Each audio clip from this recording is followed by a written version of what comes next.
In this video, we're going to be talking about how to fix an iPhone microphone not working during calls. So there are a couple of essential fixes that you can try.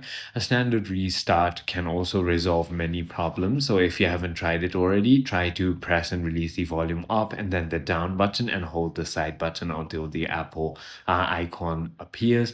Also try to unplug headphones and remove phone cases or screen protectors that may block the microphone. Also, go ahead into your settings and then into your privacy and security right over here. And once you've done that, simply head into your microphone right over here. And once you've headed into your microphone, then simply ensure that the app you are using is currently enabled on the microphone right over here.